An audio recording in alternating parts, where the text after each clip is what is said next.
Leo Taxel. I know Scientology has anywhere from 20 to 50,000 members currently based on what numbers you believe for current membership. But what was Scientology's absolute peak membership and what year was that? I can't find that anywhere. I think it's an important question because it would reveal how much undue influence this cult had at its peak. Thanks for your answer, even if it's just an educated guess or citing someone else. I don't have an exact figure that I can give you that's authoritative. I'll tell you what I think. This is my educated guess. I believe that Scientology was at its peak in the late 1970s and early 1980s before there was kind of an implosion with certain events that occurred at that time. And for those in the know, I'm talking about like the Mission Holders Conference blow up and the fallout from Operation Snow White and the whole change up of management and the way that the church lost a lot of people during that time.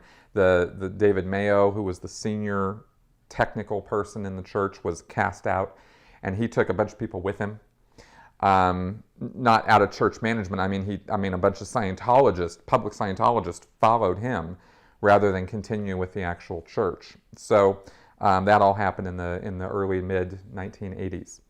So I believe that that's why that just before that was its peak period, and I think that here's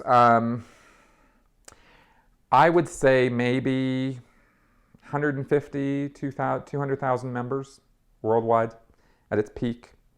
And I think that's going to be sometime in the 70s. And I think that's pretty high. That's probably a high estimate, right? It doesn't have to be that high. It could have been as high as down to maybe 100,000 active members I'm talking about now.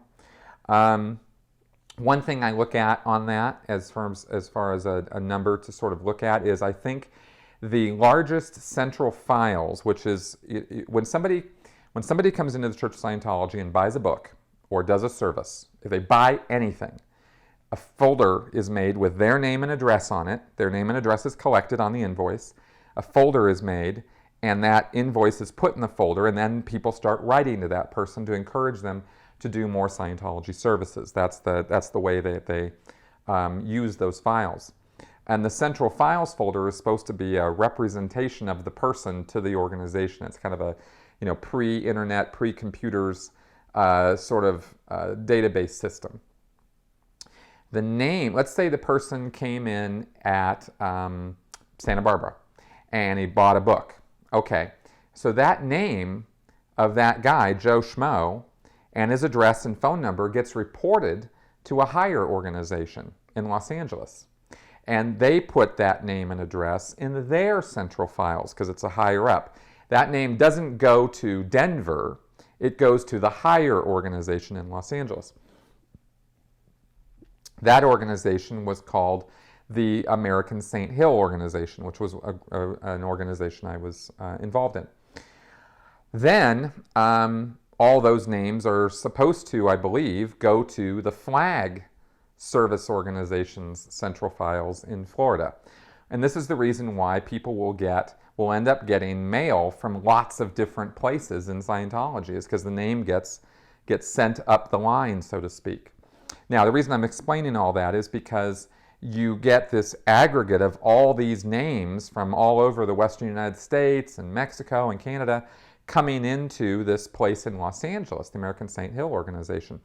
It had a very, very large central files for Scientology.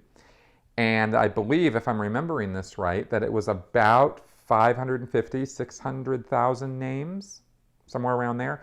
Maximum, if I'm remembering this wrong, was about 700,000 names, right? That were file folders in ASHO's, the American St. Hill organization's ASHO's central files.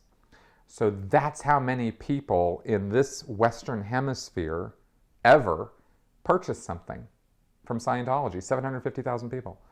So, or 700,000, right? Max.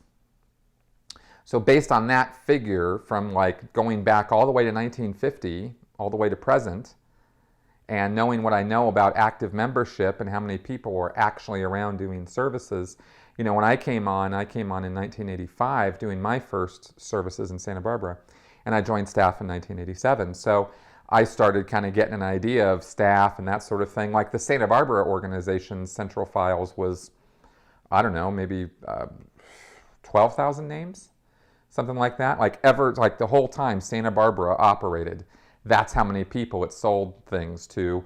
And by far, the vast majority of those names came from book sales, not from service sales or courses or auditing.